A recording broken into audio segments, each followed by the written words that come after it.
So welcome to this session. This is the aim of this session. I think we have really the teachers of teachers with us to kind of demystify the extreme retina surgeries, and it's a video-based session, so they'll give you tips and tricks how these challenging conditions like morbid diabetic retinopathy, pediatric, which is always a challenging situation, trauma, endophthalmitis, and recurrent detachments, how we can tackle these better. So there's a slight change in the program. Dr. Dhanashree Ratra has got a concurrent IC, so she'll be presenting first and then we'll be following the schedule. So I invite Dr. Dhanashree Ratra to speak on extreme trauma.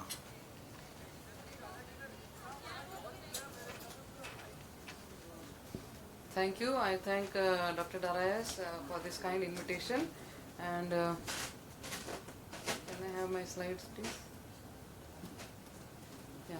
So I'm going to talk to you about demystifying vitreoretinal surgery in extreme cases of trauma. No financial disclosures. So it is before we start, I would just like to tell you that it would be good to familiarize oneself with this new standardized classification of ocular trauma terminology. So the advantage of this is that it gives a uniform classification of trauma, so you can compare cases and also can analyze the cases well, prognosticate them well. So I would not go into the details, that will be out of the purview of the talk. So before we even do a primary repair for a traumatized globe, we need to look at three things. Look at the vital signs, any associated bony injuries or any associated grievous injuries. So in case the patient has any unstable vital signs, impaired mental status or some other non-ocular serious injuries, the patient needs to be shifted to the appropriate institution for management of these. Then comes to the eye injury.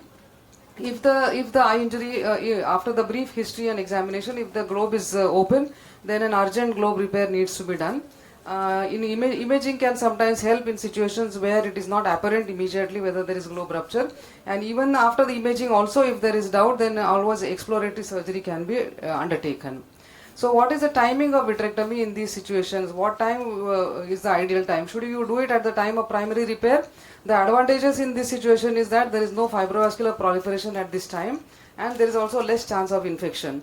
But the problems are that there is often poor visualization because the cornea is edematous and hazy. There is a lot of bleeding, the tissues are inflamed and edematous, and also there is inability to assess completely the damage. So it might not be very easy to do the vitrectomy.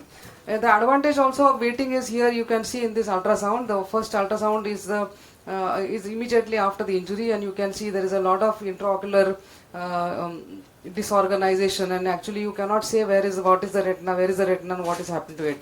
And the same patient, after 2 weeks of waiting and watching, you can see that the vitreous cavity is almost clear. You can at least now see that there is some shallow retinal detachment, and now it is easy to assess and also do the surgery in this situation. But there is a problem that if you wait, there is a possibility that the patient might have fibrovascular proliferation. Now this is because of vitreous incarceration into the injury, and this gets enhanced in the presence of blood, lens material and inflammation. So this fibrovascular proliferation may exert traction on the posterior retina, causing posterior detachment or anterior detachment, or it can cause traction on the ciliary body, or it can also cause a pupillary membrane. So what the indications for early, late and delayed vitrectomy would be: early vitrectomy, which is done within 72 hours, is basically for endophthalmitis, for toxic intraocular foreign bodies and for retina detachment. Late vitrectomy, that is up 3 to 14 days, is for again retina detachment, lens injury, severe vitreous hemorrhage, double perforating injury or intraocular foreign body. And delayed vitrectomy, where you can delay it for 3 weeks or more, is for other causes such as pupillary membrane, dislocated lens, ghost tail glaucoma, RD, pucker and vitreous opacity. So before you do vitrectomy, preoperative evaluation is very important. Assessment of whether the patient has perception of light or no. Consent needs to be taken. Associated injuries and anterior segment evaluation is important because you may have to plan for further surgery such as cataract removal, penetrating keratoplasty, etc.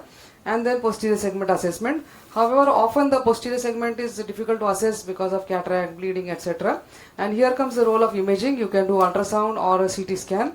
It can help you to ascertain the retinal status, presence or absence of any posterior globe rupture, the vitreoretinal relationship, presence of any intraocular foreign body, dislocated lens or IOL, and choroidal detachment. Now this will help you in planning of the surgery, in getting the appropriate instruments ready, and also for prognostication. So you can give the approximate prognosis to the patient and the relatives. So we'll come to a few general principles of surgery. So often the cornea might be very much sutured and injured, but you can still have a fairly good view. So not all patients may end up with penetrating keratoplasty. Make sure that the wound is watertight before you begin vitrectomy. Now here you see that the wound is actually leaking. There is some iris which is stuck onto the wound, and once the iris is freed, you can see there is a leakage. So one must always make sure that the wound is watertight. So you may have to do some resuturing of the wound in this situation, and then go ahead with vitrectomy. Sclerotomy planning is again very important. The site of sclerotomy should be at a safe distance from the repaired wound, and it should also have a good access to the wound as well as to the posterior pole. Infusion cannula placement again also needs to be given some consideration. It should be away from the maximum choroidal elevation, and sometimes you may have to use a 6 mm cannula or an AC maintainer. So here this on the left side you can see that the inferior 180 degree there is a wound. So all the three sclerotomies I have given in the superior clock hour, and there's on the right side you can see the AC maintainer is being used. Now this is a situation where there is a suprachoroidal hemorrhage because of trauma. There is large choroidals, and I am actually using an MVR knife to relieve some of the suprachoroidal hemorrhage. So you can see immediately some blood stained fluid is coming, and actually I am using a hybrid approach where I am using a 20 gauge infusion cannula, but you can use this is a 6 mm cannula, but you can also use the MIVS cannula which are now available. And once the cannula is inside visible, then only you proceed with surgery. And you can see sometimes there is so much of disorganization inside the eye that it is absolutely difficult to even make out which is retina and which is vitreous and what membranes are these. So even a fourth port was done and chandelier light was placed, and this very carefully the dissection was done, and you can see at the end of nearly some 2 hours retina was settled, you can see here. So you may have to spend a lot of time in dissection. Okay, so posterior vitreous detachment is very important. This is an important step because and it is recommended for all surgeries, because any residual vitreous left on the retina can contract and can cause fibrous proliferation. So it is important that you do this PVD induction and also remove all the cortical vitreous. It might be difficult in young children and also in the presence of retinal detachment, vitreous hemorrhage, or situations where these kind of retina is totally crumpled. But it has to be, I think you have to spend time and do it. There are also situations where you may have vitreous or retinal incarceration in the wound. In case of vitreous incarceration, it is advisable that you do not pull the vitreous plug from the wound and leave it there so that the wound gets plugged, and just trim around it, and if necessary you can do some laser. For retinal incarceration also, if it is just a mild incarceration with no retinal detachment, then you can simply laser around it. You may have to support it with some buckle or something from outside. In cases of very severe incarceration where there is a big pucker and the retinal detachment, you may have to cut the retina around the incarcerated side. Some people also advise cutting the choroid in that area, and then you may have to do laser and silicone oil tamponade. Intraocular foreign bodies are again an important part of extreme trauma. About 18% of posterior segment trauma can have intraocular foreign body. Imaging is very vital because you need to know the location of the foreign body. Reactive foreign bodies such as iron and copper are again dangerous because they can lead to retinal changes such as siderosis and chalcosis and eventually degeneration. Non-reactive foreign bodies such as glass and plastic can be left behind if they are not causing much damage. And vegetative matter can lead to infection, so again we need to remove these foreign bodies. Before you remove, the considerations are most important is the location, whether it is intravitreal on the retina and whether it is fixed or mobile or it is a subretinal. The nature of the foreign body, whether it is magnetic or non-magnetic, and the route that is required to remove the foreign body, whether it is anterior, that is a scleral tunnel or limbal, or with the pars plana, or posterior. So this is a small algorithm which maybe I can walk you through this. So you do pars plana vitrectomy, either 23 or 20 gauge, and if the foreign body is intravitreal, then you remove the vitreous above the foreign body and below, then remove the foreign body. Foreign bodies which are smaller than 5 millimeters can be removed through the sclerotomies after enlarging the sclerotomy by using either magnet for a magnetic foreign body or forceps. Foreign bodies which are larger than 5 millimeters, they need to be removed through the limbus. So you may sometimes have to do a cataract surgery as well in this situation. Foreign bodies which are on the retinal surface may be encapsulated. So in this situation you need to cut the capsule over the foreign body, but do not tease the capsule from the retina because it is very densely adherent and you may end up causing retinal breaks. So once the foreign body, once the capsule is opened, you can free one edge of the foreign body and then can use either a forceps or a magnet to lift the foreign body out.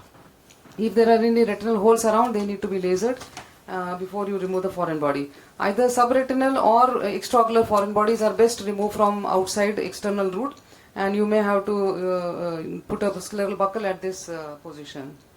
So these are just two cases of extreme foreign body, where one foreign body there is a large bullet which is removed in an open sky manner because it is too large to do anything else, and this is one another foreign body which is again a very thick glass piece, which also again had to be removed. Sorry, maybe I can just fast forward. Yeah. Sorry. Okay. Maybe I can just go quickly. Suprachoroidal hemorrhage is again another, but maybe I will not go through. Post-traumatic endophthalmitis, again, it's outside this talk, and maybe somebody will cover. Just one small tip about the no light perception eyes. So often we come across situations where there is no light perception. So these three things are to be ruled out, that is optic nerve avulsion, optic nerve transection, and profound loss of intraocular contents. If these three things are there, then this is obviously a non-salvageable eye, and you should not touch these eyes. But sometimes the patient may have no PL because of impaired cognitive status, or because they are children. Patient might be under the influence of alcohol, or very dense hyphema or vitreous hemorrhage, choroidal hemorrhage, and retinal detachment can also sometimes patient may present with NPL to begin with. And there are some situations, some authors have reported some visual recovery in these patients. However, a caution that you have to assess case by case, and if you think it is going to be useful, can try salvaging the eye.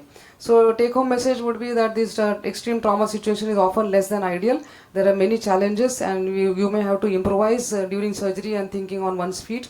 One must be ready with plan B, expect the worst, and always try to salvage the globe. Even if it is a very badly traumatized, you can do a wound repair and then later on try to see how it can be best salvaged. The best time to intervene for retinal surgery is about 10 to 15 days after trauma, and there are varied outcomes, and sometimes useful vision can be recovered. Thank you so much. Thank you so much, ma'am, for that wonderful overview of trauma. Are there any questions for Dr. Dhanashree, because she'll be moving to another session after this? Yeah, Dr. Ajay. In the meantime, I think Dr. Gagan can get ready with Dr. Dhanashree, can you suggest the brand of intraocular forceps to remove large foreign bodies? Okay, brand. So we used to have the Grisha forceps, which was a 19 gauge intraocular foreign body forceps. Long time back and very expensive, and I don't think it's available anymore. Then recently, I think there is one forceps which is designed by Dr. Manish Bape, which has got some basket-like thing, but I don't know which company is manufacturing that. I've used that. Although I've used that. I've used that, not very effective. Not very effective. Okay, then I am not aware of any. You are aware of any other foreign body forceps? Serrated forceps, I know, but if the foreign body is very large, it's very difficult. Sometimes you have to bring it anteriorly, and I've even sometimes used the normal forceps once you brought it anteriorly and made a big corneal section. Once you're trying to do the handshake thing and it's not appropriate forceps you have, it's very difficult. They tend to fall down. MIBS, it is more challenging. Yeah. The forceps which Dr. Dhanashree is talking about, that is quite effective. The Dr. Manish, which is called the basket one. So that's also best used with the handshake technique. If you bring it up the foreign body, and then with the handshake, if you try and envelop it with the basket, then it works well. Unless it is too small and drops, but usually don't try to pick it up from the surface of the retina with the basket, but do your handshake with that. So it works in that condition. Ritesh? I was about to say what Dr. Praveen Jain rightly said. We also had issues with buying a forceps and finally settled with Dr. Manish's forceps. Pick it up with suction, get it up to a mid-vitreous cavity, and then transfer it to the Dr. Baba's. And that, don't initially try to pick it up. Because otherwise it's very difficult with that. Those prongs are not that strong to initially straight away pick it up from the surface. Yes, So and you then can put a chandelier. you need to align the axis of the foreign body with your sclerotomy. And if the patient is aphakic or something, then don't hesitate in making a separate corneal entry and removing it. Yeah, because always the drag on the sclerotomy and all that is quite a bit. And sometimes you can make a separate sclerotomy also to remove it so that you don't disturb it again and again, and it close it securely.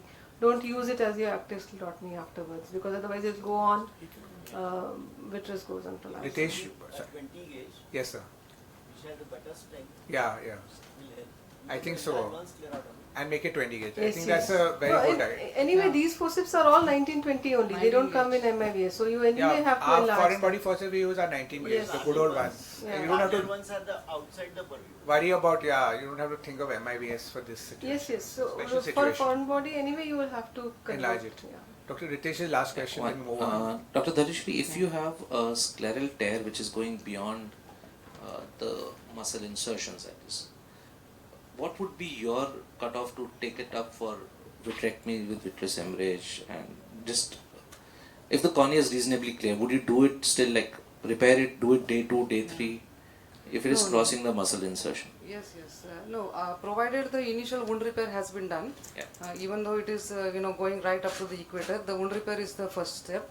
And I would not do the second surgery immediately, because in this situation the eye will be really very much edematous, inflamed, and it will be difficult. So wait for some time. Anyway, there is going to be retinal incarceration and all. So you may have to cut the retina around that. But definitely can try to salvage, because whatever you can salvage, that patient will have that much vision. So I would take up the patient, but not immediately, probably 10 days to 2 weeks later, or maybe one week to 10 days later. Yeah. Thank you. One quick question for Yes, sir. Large foreign body.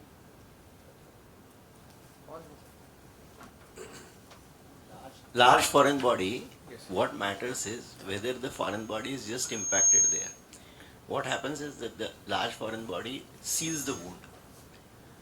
I had had one case where it was actually extending right up to the length of the wound. So we could remove that foreign body, but what I did not realize was that the scleral tear was going much beyond the insertion of the muscle. It could be repaired, vitrectomy, a buccal, radial buccal, and the patient had 624 vision within 10 days. If it is an impacted foreign body, it is impacted in the sclera. Most of it is outside the eye, and if it is a non-reactive foreign body, then I think it can be left behind, No, because removal of the foreign body will cause more trauma to the eye than leaving it. This was a steel fabricator working. So then so now we move on. Thank you. Thank you so much, ma'am. Thank you. We had an excellent discussion. Yeah, you can carry. And we now have Dr. Gagan Bhatia, who's a prolific surgeon, and he enjoys doing these complex cases. So I invited him to speak on morbid proliferative diabetic retinopathy surgery. So thank you, Dr. Daraius, for this opportunity, and thank you everyone for being here. So coming to PDR, I think one of the most important things that we need to understand about PDR is a few basic principles, that it is basically a proliferative vasculovitreal retinopathy, which is basically characterized by the attachment of the membrane with vascular nails. So you have these vascular tugs that you need to take care of. Secondly, what we have in PDR, which is not there in PVR, is hemorrhage. And the third thing is vitreoschisis. So this small animation is going to basically explain to us how. So when we have hemorrhage in a case of PDR, the vitreous cortex is basically divided through this hemorrhage into two leaves. One is the anterior leaf of the vitreous cortex, and one is the posterior leaf of the vitreous cortex. So as this cleavage happens, now why this cleavage is very important to know, because when we study these cases on Swepsos OCT, you will find that there is vitreoschisis which is present in all cases of PDR, almost. And it is important to go under those blue arrows and not under the green arrows. So because if you go between the blue and the green arrows, you're basically not in the correct plane of dissection, and that would basically not take care of the whole membrane, and rather higher chances of having iatrogenic breaks. So with these principles, and this has already been documented in literature also, so I mean there are various points which which are taken care of in a case of diabetic vitrectomy, but as time is short, I'll just go through quickly. So pre-op anti-VEGF, I think that's the dictum now, especially in complex cases. Though there have been reports of are we really accelerating the crunch, but probably this phenomena has now come down with the number of days that have been defined. So I don't think we are waiting more than 2 to 3 days or 72 hours between the injection and the surgery. Though there are cases, and this is one of our cases which was which we had reported, where you can actually see the crunch phenomena happening. So in a normal case of PDR vitrectomy, you would easily be able to study to these cases. It is important to identify the plane of dissection. You can do it preoperatively with the help of with the help of a swept source OCT, you can kind of see where your areas of attachment are when you're entering the posterior hyaloid, and then you can probably use use depression to enter the hyaloid or separate the anterior leaf of the membrane from the hyaloid. So this is how you complete entry into the hyaloid. Now coming to this, this is basically probably a common case of PDR which we would come through. You can study the case preoperatively if there is no preoperative heme, and with the help of scissors and forceps, I think once you enter into the correct plane, the membrane can be dissected into smaller leaves. And in this case, this was basically an attached retina, one-eyed female. I didn't want to use any tamponade in this case, so I think bimanual surgery really helped, and it kind of gives us very good control, and we were able to complete the case without any trouble. So this is how a normal PDR case would look like. Now what makes it morbid? So what makes it morbid is extremely thick membranes, could be very tight adherent membranes, dense vitreous hemorrhage or clotted blood between the cleavage planes, and also if you have a combined detachment. So coming to this case, this is basically a case of combined detachment. So we kind of identify the plane of insertion. Obviously this case we could not do much, take much help, because there was hemorrhage, vitreous hemorrhage also present, so swept source OCT was not helpful. But then you have the clue here where you have this heme strand, and it gives you the right plane of dissection. Once you identify the right plane of dissection, I think dissection becomes much easier. I think again bimanual would be the way forward, because you try to yank everything off, I'm sure you'll end up also with large iatrogenic breaks. And this is how we kind of go to the end. And if you can see, there is a pre-existing break over here, which was the cause for the combined RD. And so you go towards the plane of your dissection should go towards the break and not away from the break, because if you go away from the break, then you're going to enlarge the break. So ultimately the membrane was removed and the retina was settled. Then we have cases like this where you have extremely thin retina. I think the membrane seems to be 3-4 times thicker than the underlying retina, and the retina is very thin. I think it's more like a cheesy retina behind, and if you again yank it unimanually, I'm sure you'll end up with a lot of breaks.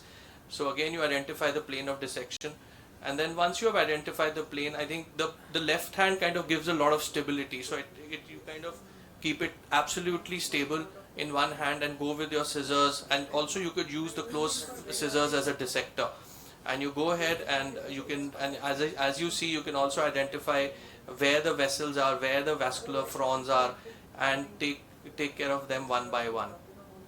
At this stage, someone would also like to kind of dissect the membrane into smaller leaves, so that you are taking care of one part at a time. Because dissecting the membrane into smaller leaves also kind of helps to decrease the contralateral traction that you'll kind of cause while tenting up the retina at the two edges, and might end up with a break. So we carry on with the dissection and the membrane is removed. I think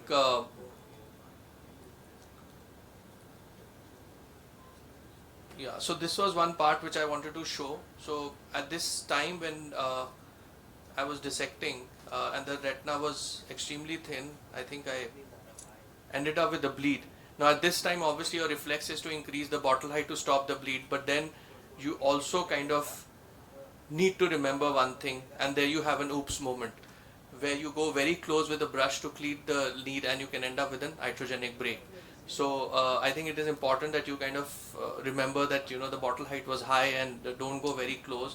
And this was just kind of a thing that happened because I think the OT technician heard something and I said something, and these things do happen. Anyways, I think you go ahead with the surgery, and this surgery was completed, and the other side of the membrane was removed in a similar fashion, and ultimately we just injected gas, tamponade. Then you have cases where you can have a TRD with a subretinal heme. This is probably one of the cases which had a crunch phenomena, and it was a very simple membrane as such. But then intraoperatively, after removing the membrane, rather when we started surgery, we kind of realized that there is a lot of heme over there, which was probably not present earlier. And So we kind of cleared the membrane and then secured the macula with PFCL, and then made a small retinotomy. And again over here the bimanual technique helps. You can go in and kind of grab that hemorrhage which was there. This case was again taken up within, I think, within 72 hours. So I feel is a crunch phenomena, because I very clearly remember that there was not so much of heme over there, and the membrane also looked very taut and tented up later on post this thing. So again this hemorrhage was removed and the retina was settled. Then you can have certain situations like this where you have a whole membrane and there is no retina that can be seen. So I think at this time I think it is best to kind of identify the planes where you can get into the posterior hyaloid without causing much traction, and then kind of again with the depressor kind of find the plane of cleavage. This membrane was almost going till the aura, so but still I like to go, I think where you can't see anything, the best approach would be from outside in, and that is what I usually prefer. So the whole membrane was lifted. Now if you see the size of the membrane, I think is 4 to 5 times the size of the retina, so the thickness.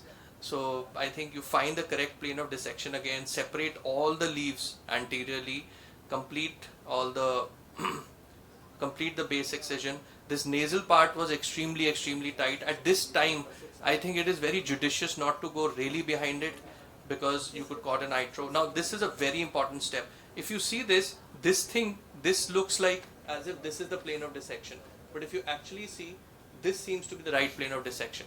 Now there is no way that unimanually you can kind of cause a separation over here. If you really, even if you try to go under this area, I'm sure you're going to lift up the whole thing.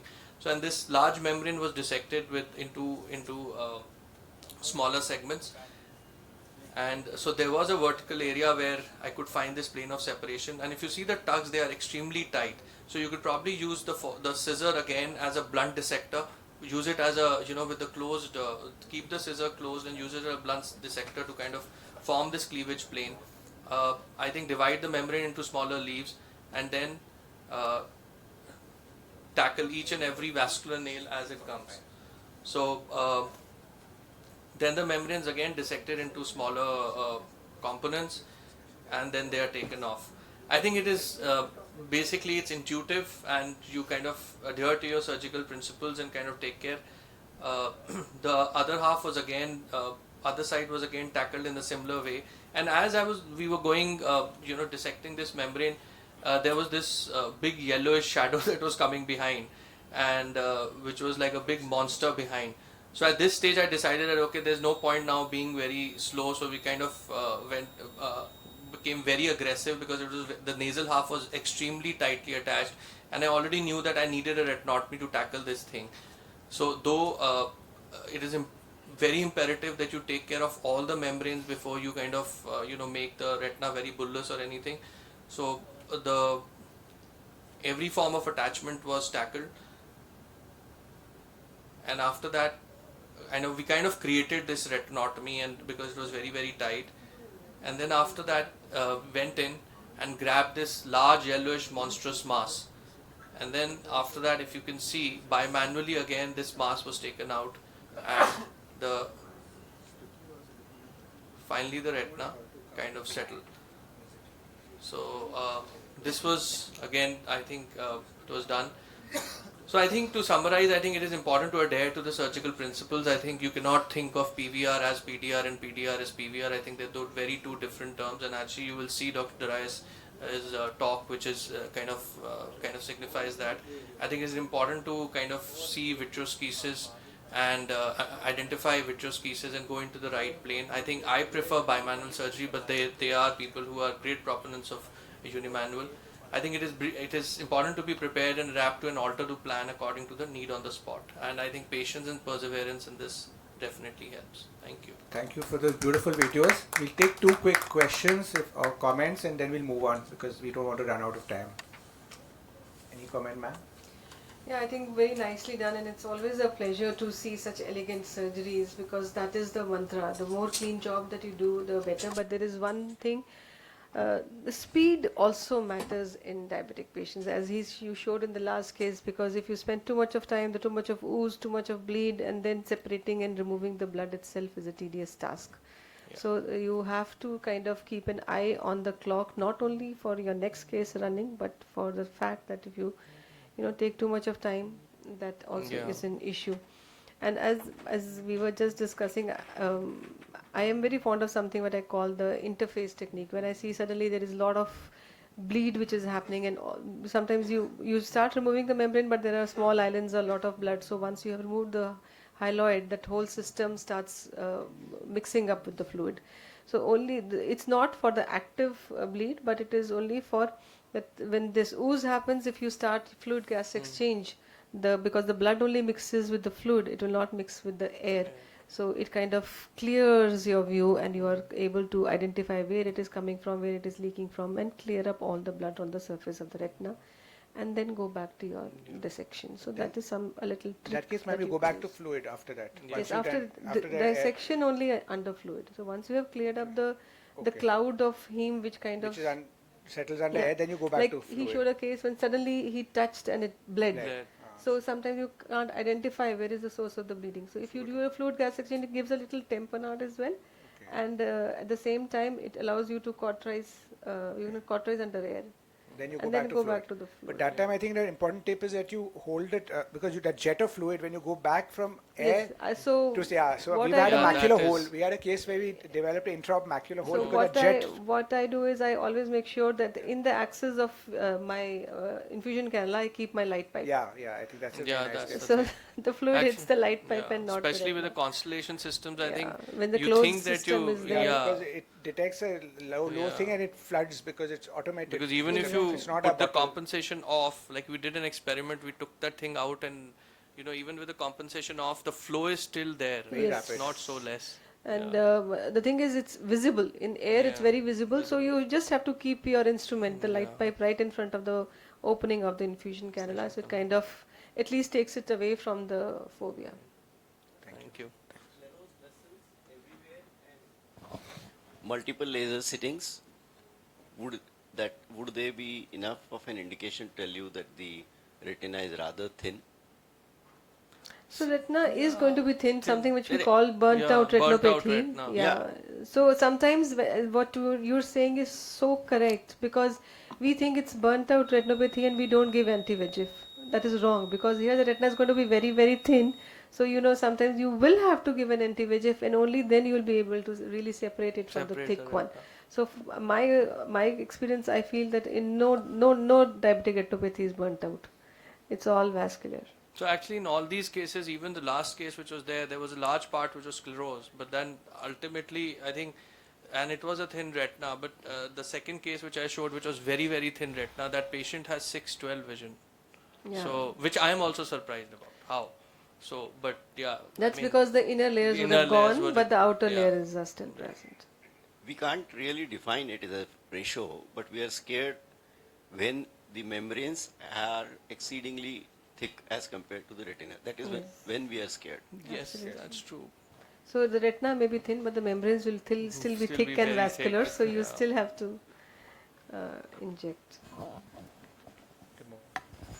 Thank you. Thank you.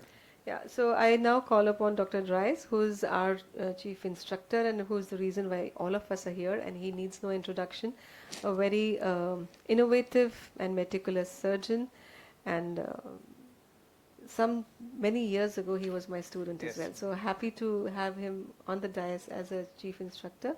He'll talk to us on the management of recurrent retinal detachment. Good afternoon, everyone. Thank you for being here with us during lunchtime. So this is one of my favorite topics, recurrent RD. And although failure rates have decreased because of advances in technology and technique, but it's a reality we have to face from time to time. And when we face it, we're not happy. It can happen after any sort of procedure, post-pneumatic, post-buccal, post-vitrectomy. Why does it happen? You could be missing retinal breaks. You could have a new break which occurs intra-op or post-op. There could be a formation of a macular hole, or the most important cause is PVR. How do you manage it? You can do a pneumatic retinopexy, a revision buccal, which I don't think we do much now, but it is there in our armamentarium, vitrectomy or MP under oil, membrane peening under oil. First, let's see, is it a failure at all? Sometimes, so this is very important in especially a non-drainage buckle. You may have a lot of residual fluid on day one or even a few days after the procedure. So the contours and extent of the SRF are most important.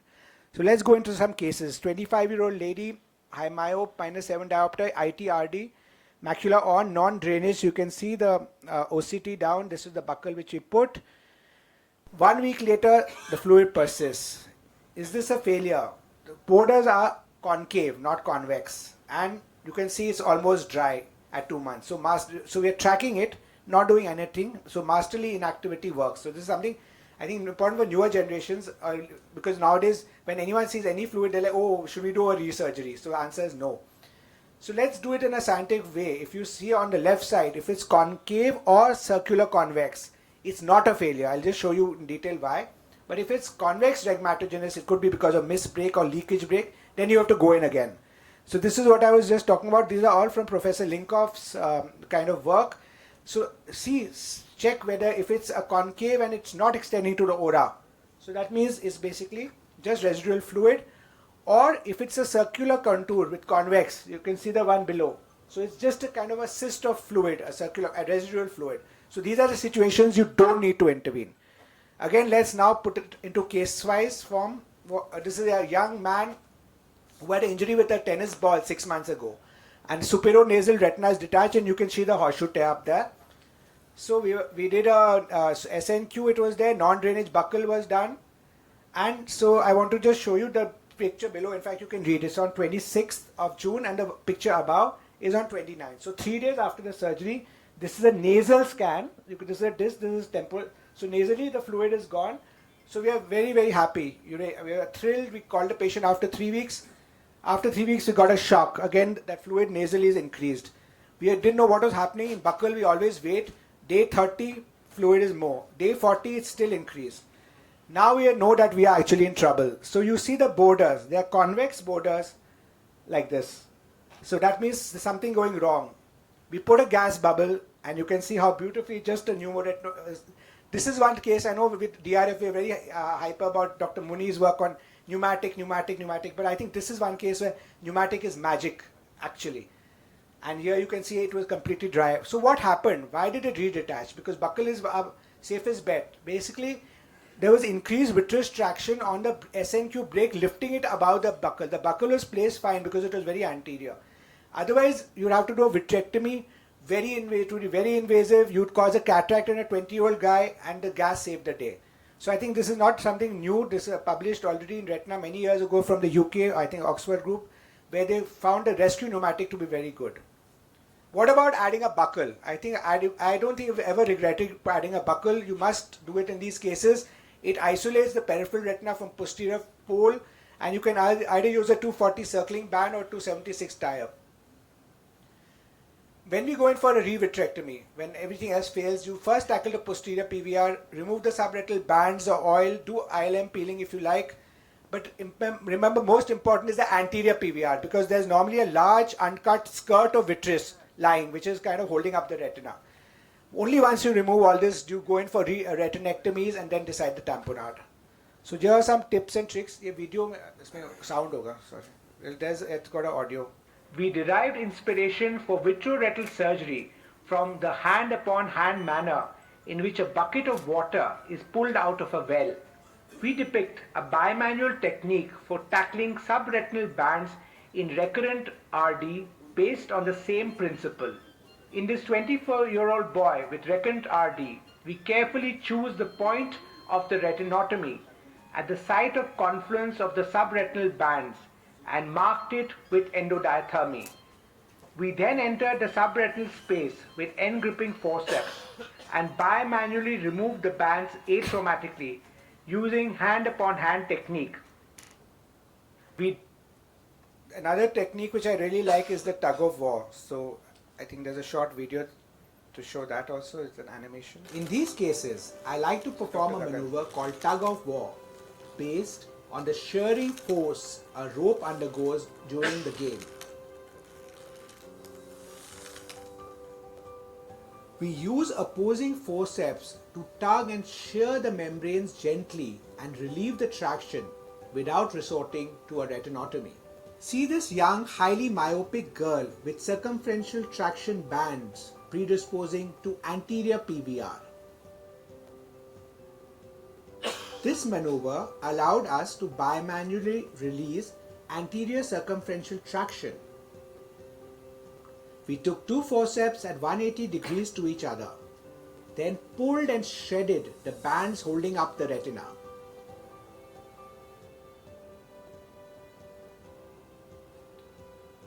Once the bands were separated from the underlying retina, they could be safely trimmed by the vitrectomy cutter. As the traction was released, the retina fell back and settled without requiring any retinotomies. So this was, I think, published in IGO in 2020, and this was published as a bimanual technique for anterior circumferential PVR in recurrent RD. So what if you have combined anterior and posterior? I think it's important that we kind of remove the membranes at the posterior pole. And when you're removing this, slowly it's going to relieve everything. And I think it's important we first do this and then go anteriorly, because if we only start with anterior, we make the retina too bullous, and then it's difficult to remove the posterior membranes. In this case, you can even remove the ILM which, if it's seeming to be stiff. And other thing I wanted to show is this case was aphakic, so we could directly do this under the light of the microscope. You don't need to even have a chandelier. Once you separate it, you can take a scissor in the right hand, forceps in the left hand. And here you can see it's a hybrid vitrectomy, like Dr. Dhanushi also showed. Some of these cases we used to use hybrid in a very fulminant cases. Now something which I'm very interested in right now is the amniotic membrane, which is the new kid in the block. I'll show you 3 videos. The first one is for a very, very large tear where I didn't want to do laser near the macula in a recurrent RD. And the other 2 are, I want to show you the underlay and the overlay technique of using amniotic membrane. So let's just see the videos. So this is a recurrent failed RD, multiple times operated elsewhere. See how huge this tear is, and it's going right up to the macula area near the fovea. So I didn't want to kind of do too much laser. It was just a kind of choice. So we took this, and normally we use dermal trephines, but because this was so large, I took a 6 mm corneal trephine to fashion the graft. And we always stain the amniotic membrane so it's kind of seen, it's visible. And because this was large, we made a separate port. Otherwise, it goes through very easily. In the macular hole cases, I always put it through 23 gauge. You don't have to make a separate port. And you can see in a bimanual way, you slide it so you don't do too much damage to the underlying RP. And then we put oil. And patient is doing quite well. Patient has got 618 vision right now, so he's very happy with it. Then this is the overlay technique. I think this also has a voiceover. This was a failed macular hole case who developed a total retinal detachment with vitreous hemorrhage. In such cases, we place the graft under PFO or after fluid air exchange. You can see how we bimanually slide and spread the graft and place it accurately under PFO. Post-operative OCT shows that the retina is attached and the macular hole is closed. This is the underlay technique. This was a very high myope with a posterior pole retinal detachment and a macular hole. In this case, we slit in the ham after fluid air exchange. In such cases, we take the graft size to be twice the MLD. See how scary the pre-op OCT was and how nicely the retina is settled with a ham graft. So, other thing which you can always do is add do infusion MP under oil. So I think that we'll just skip the video because we don't want to cross time. So this is just a kind of algorithm what to do. So basically, yeah. So this is the last slide. So basically, if you have a silicone oil filled eye with a recurrent RD, if you have an inferior break with no PVR, you can just add a buccal or do dim limiting laser. If you have focal membranes, then you can do just a localized membrane peeling under oil. But if you have PVR changes or subretinal oil, or if your oil is out, then you have to do the full works. You have to remove the oil, do membrane peeling, take care of the lens, do a RR, and in most cases I would like to add a belt buckle. So thank you very much for this. Very nice presentation, Daraius. Any questions from the audience? So I would like to ask you, when you use the amniotic membrane, obviously that is the new technique you are showing, so most of the questions, do you still laser around the break, the large break, or? So this break, actually you don't need to because it fuses well. But just for my own satisfaction, I did like 1 row of burns. But Because traditionally, I obviously- would do 3 to 4 rows. But I just did 1 row, and it seems Yeah, to be but fine. obviously for macular hole you wouldn't do it, so I was only wondering whether when you're using it for a peripheral large Yeah. break, would you still want to laser it or not? For your own comfort, I would recommend in such a case that the peripheral part you still can laser it, I think. But the posterior aspect of it, you can avoid laser because in the periphery, there's really no harm of laser at all. Any pre-treatment of the amniotic membrane is required, or you use whatever you get commercially? I use the cryopreserved. There are two forms, either dehydrated or cryopreserved. The dehydrated, I think they use more in the West. But it's thinner and more difficult. It's more like parchment. It's 35 to 50 micron. The one we use is a little large, it's about 100 micron thick. And I think what is very important is that it comes in a infusion with a lot of antibiotic in it. So it's very important that you wash it very nicely before using it. That's the only thing we do. Yeah, so you open it up and wash Open it, yeah. Let it, and then let you it stain thaw it with the, brilliant blue dye. And then again wash the brilliant blue off it. and then make a size of Then it. with the punch. So, ma'am, rather, there was a case of macular hole which developed a retinal detachment. It was very surprising to see that the macular hole was actually closed with an amniotic membrane graft, and once the retina came off, the you couldn't even identify the amniotic membrane graft. The hole never opened, and there was no laser, detached. and the whole periphery was detached. Finally, the whole retina detached, and on the scans you can actually you cannot make out. It's a single line.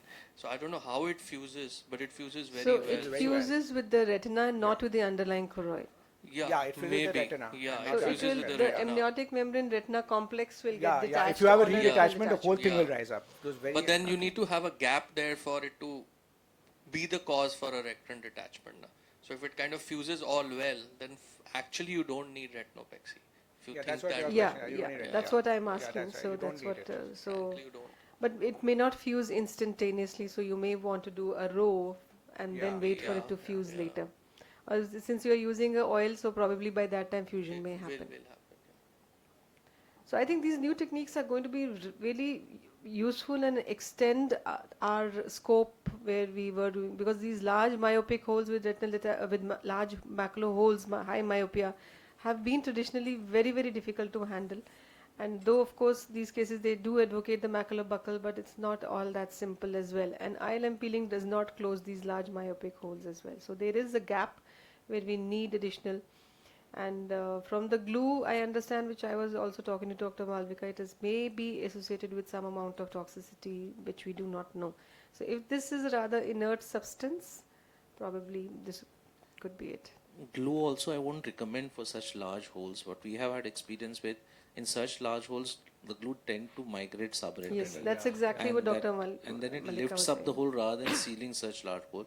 In these cases, if I have to use glue, I'll probably put an amniotic membrane and put glue over it so that that amniotic membrane overlay, not an underlay, the overlay at least blocks that hole. Otherwise, the glue will definitely migrate subretinal. It's good for a smaller hole. It's okay. I invite ma'am to be Yeah. because I think we might run out of time. Yeah. I think the discussion was so interesting that we carried away.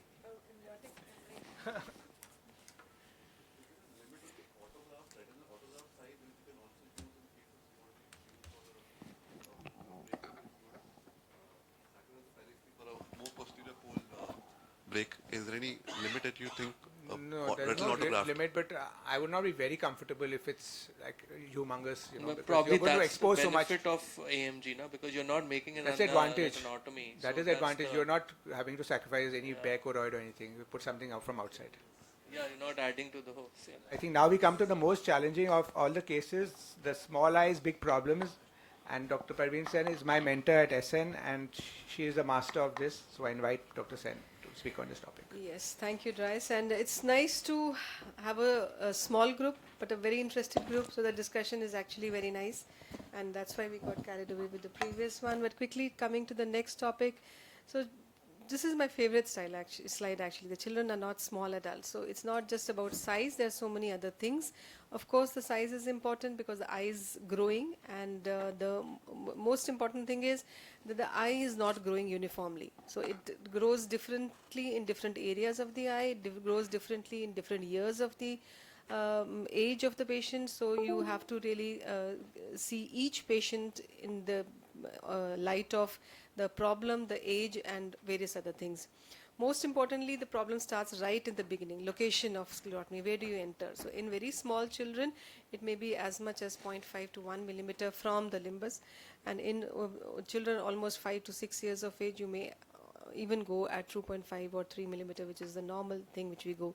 Preferred location, very small children, because the opening of the eyelids is so small that best is to go closer to the horizontal meridian, because that will give you ease of movement, because the opening to the globe is well formed but the face is less formed. So the horizontal will give you more access. So this is just not to show you directly the stage 5, but to show that sometimes when the retina is so pulled up, I am very fond of this, the corneal entry. Because with the MIVS, with that 25 gauge instruments, you actually don't always need to go through the sclera or the pars plana. You can actually go through the cornea itself and finish off your job. This I have gone without trocar, but recently there has been a publication describing that you could actually use trocars through the limbus as well and finish off your surgery. And you can see in these kind of situations where the retina is so pulled up so anteriorly, there is no way that you can go through the pars plana because you don't know where it is. So you just, in fact, you can see this surgery I'm doing by manual without infusion, because I'm doing just viscoelastic to deepen the AC, and once a significant amount has been done, only then I'm introducing the AC maintainer. So you can, all the laws of pars plana vitrectomy don't get followed here. The first thing in is infusion cannula and the last thing out. So we are not, following this also here. Another problem, scleral rigidity. You may end up fixing the cannula, but the sclera is so thin, so fragile that it will not hold it. So it just talks, it just moves.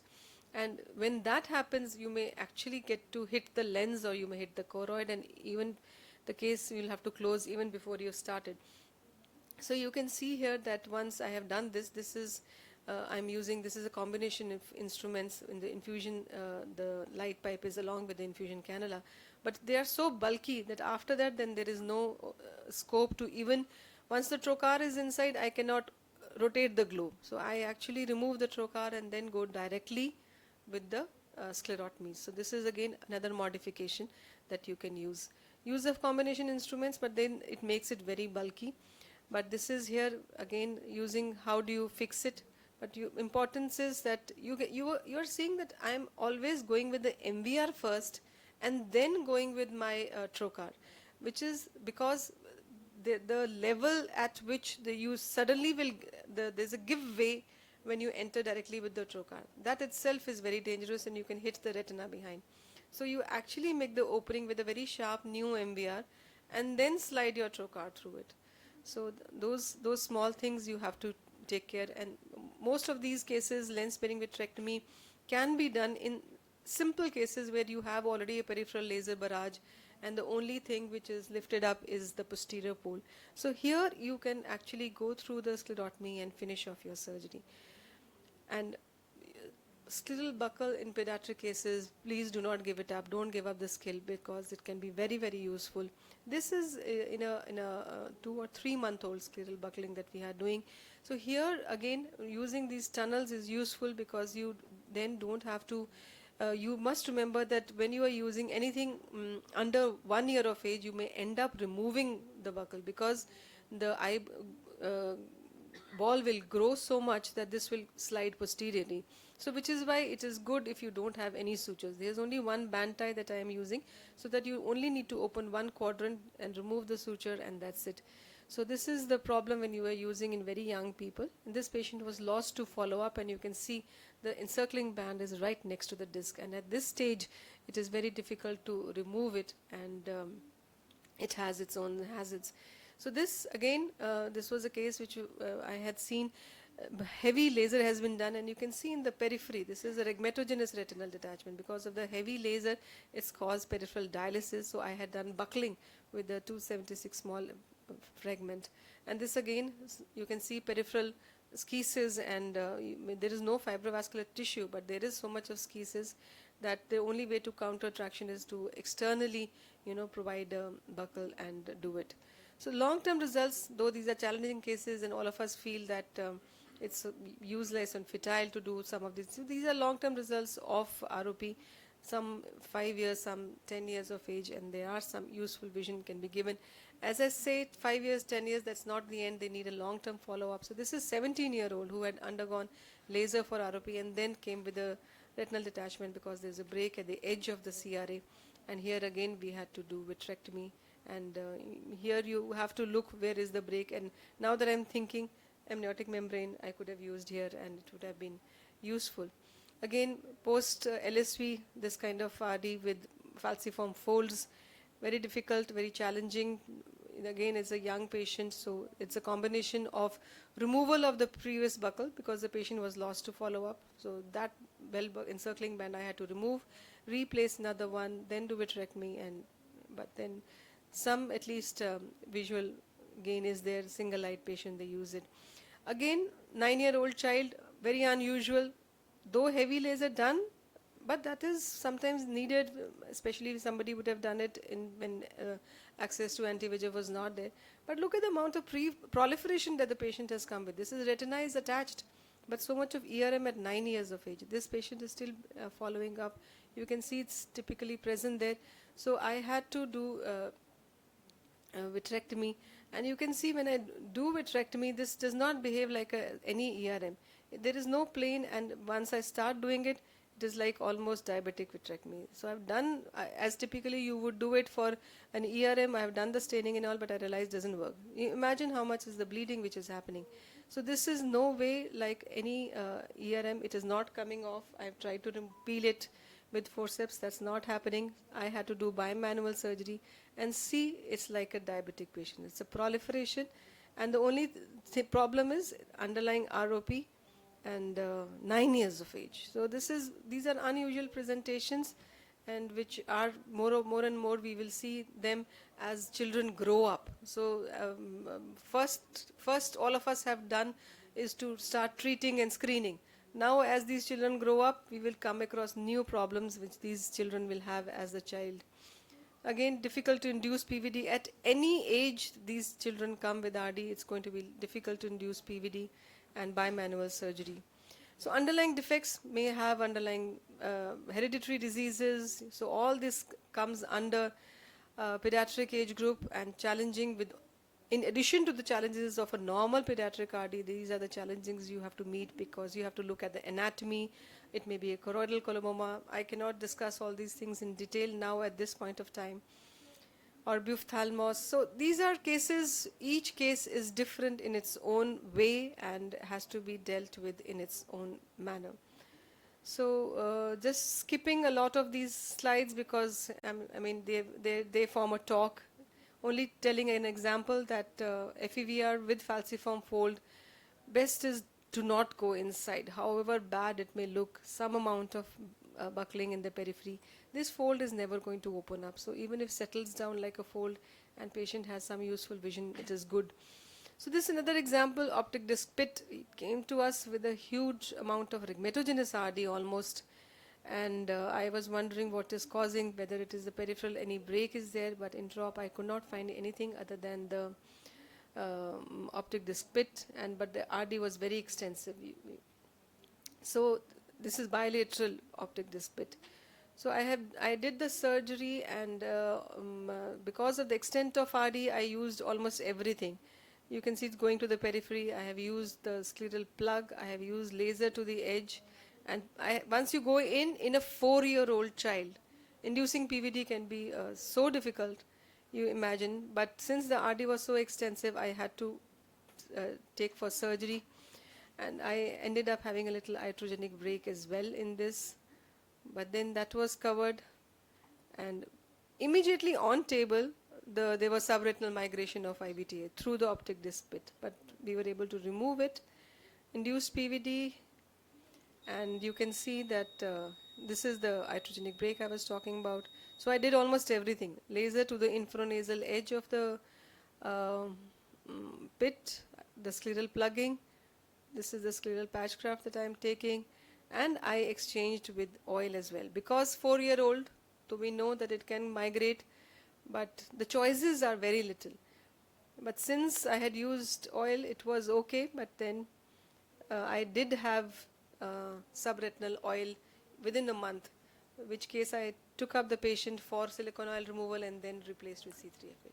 So we all know that it can go subretinal through the pit, but what are your choices? In a 4-year-old, if you leave with gas, it will come with a closed funnel. So this I think has already been covered, so I will not go into this. So underlying pathology in each case will be different, will be difficult, so you have to handle all those things. And of course, most challenging is anesthetic considerations. You have to form a team and take care that the babies are done very safely without any other issues. So to conclude, preoperative planning, regular follow-up, examination under anesthesia, attention to detail. Each step may need to be done differently because well begun is half done. Thank you. Thank you so much. Beautiful talk. I have one quick question for you. I request Dr. Ritesh to be ready on the other side because we're going to run out of time for sure otherwise. Ma'am, supposing in that case with the pit, if you had not got a break, where would you have drained from? Yeah, that's a good question, but actually you can drain it through the pit. That's what Since I it wanted to goes know. through the pit, it comes out through the pit. That's what most of us do. We drain through the pit and We'll make it totally dry. yeah, you flatten it out, and I have put the plug as well. I have done the So you have to be careful that to re-dry it is difficult because then you can dislodge and the in plug. 4-year-old, I was hesitant to do the ILM peel.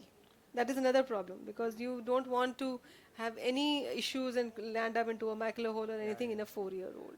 And sorry to come back to amniotic membrane, but I think we've done a few cases where we put amniotic membrane in the pit. Yes, so that's not I option. said that's why I am also keen to know. so that's But then not pits are not so difficult, but amniotic membrane may be a winner here because the scleral plug I feel is a little thick.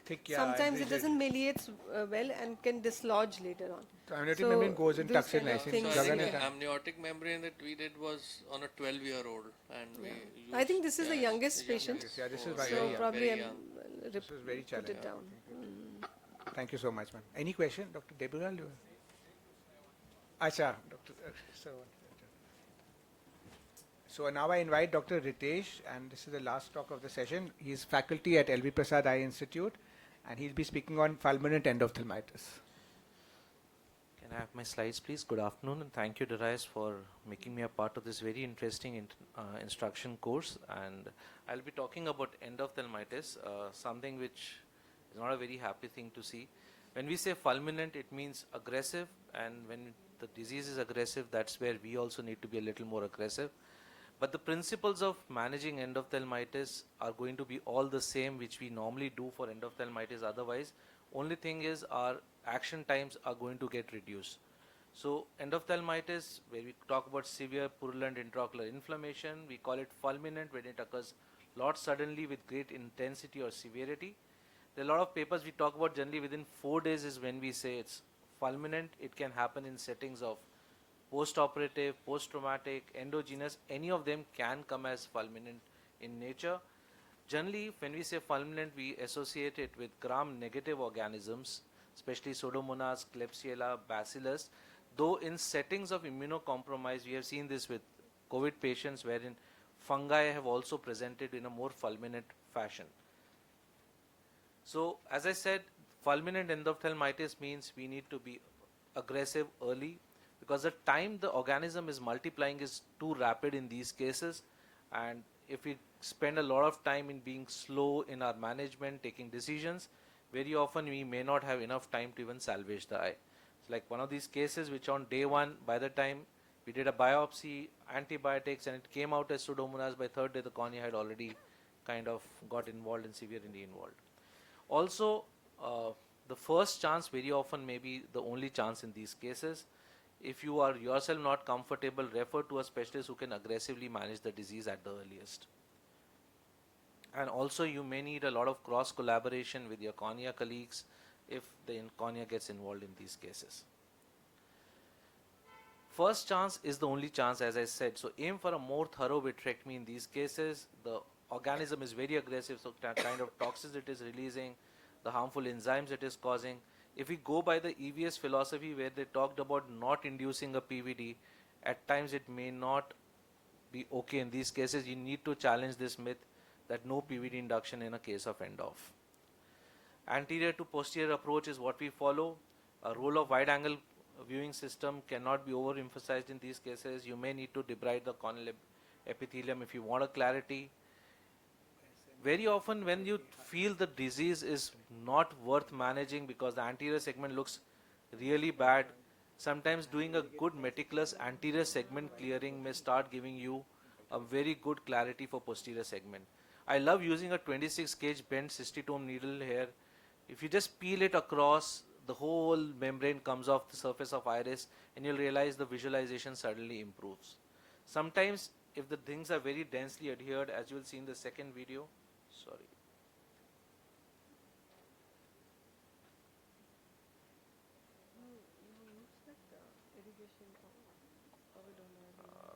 Sometimes you might even have to take off bit of iris tissue to be able to see the posterior segment. Generally these cases I prefer starting off with an AC maintainer.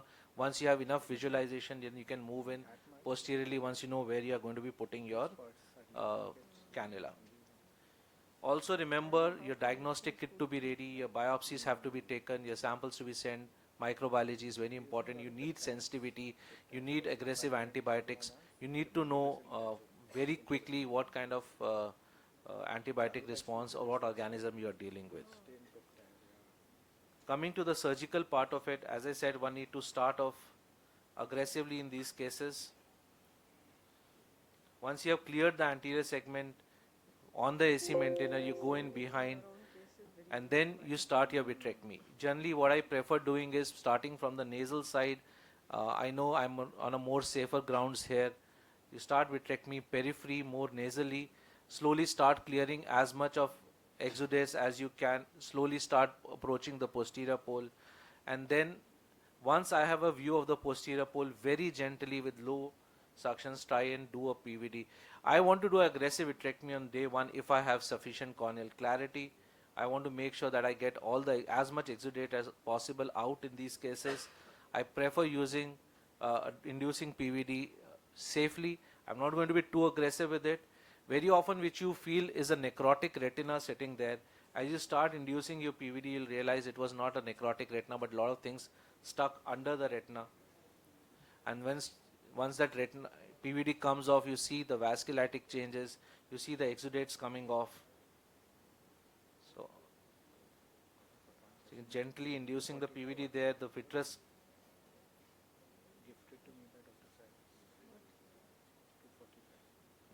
So the vitreous getting debulked here, slowly I'm gently lifting it off the disc, and then you see those vasculitic changes behind. I generally end up these cases more often than not in doing a fluid air exchange and putting in silicone oil.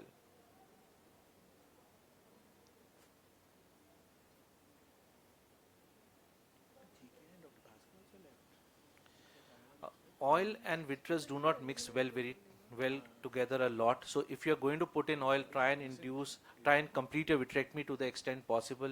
I try and complete the vitrectomy as far as possible, complete it with a fluid air exchange, and then put in silicone oil. So as I said, silicone oil is a useful option in these severe cases. Does not allow organism to grow within it, keeps the retina well attached, maintains a clear media in future, and allows for better penetration of antibiotic because most of the organism are now in that sub-oil space where the antibiotic concentration of a high concentration can be achieved. But not always you'll have that option. Sometimes the cases are really bad, the cornea is severely involved, visibility is too poor. Herein what we do at our institute is where we have started using endoscopic vitrectomy where the cornea doesn't allow us visualization. You put in an endoscope, you use now the endoscope bypasses the cornea, you are able to visualize the disease through an endoscope and a camera. Though it's not a kind of what I would say a three-dimensional visualization there. But still, for cases like these where otherwise you would have gone with a penetrating keratoplasty, the graft would have got reinfected, always the visibility will not be that great. Endoscopy allows you that option to visualize the retina, clear off all these exudates and get a good visualization. And we are able to salvage these eyes, and then you can do a graft at a later stage when the bacterial load is gone, the infection settles down, and then you can do an optical graft later. So to summarize, the primary line of treatment for vast majority of these fulminant end-off should be early aggressive vitrectomy. Pure medical treatment should be an exception in such cases often. Silicone oil is often used. You may not get a second chance, so be aggressive early. And better anatomical and functional results can be achieved with complete and early vitrectomy. Also keep patient counseled for worst outcomes. Thank you. Thank you so much, Ritesh, for that very lucid talk. So I think we can take one comment because I think the next team is right here with us. Okay, just one question, sir. So, what is your choice of? Obviously, you go for early vitrectomy, and so is there your choice of antibiotic change based on the morbidity of the case, or do you follow that? Okay, we just go for the earlier generation vancomycin, or you straight away go for piptaz and all for these cases? So what we have seen in our institute, we have had our antibiotic sensitivity profile of the patients that we have been seeing over a period of time, and in gram negative we have found imipenem to be very sensitive in our cases. So we use imipenem as the first line very often in these cases. Just one comment that what he suggested of doing inducing PVD early, you can have a compromise. You can just induce PVD at the posterior pole, leave a large skirt in the periphery. That also works. You don't detach in the area where the retina is thin and get breaks. We'll have a quick picture and then we'll hand over to the next team.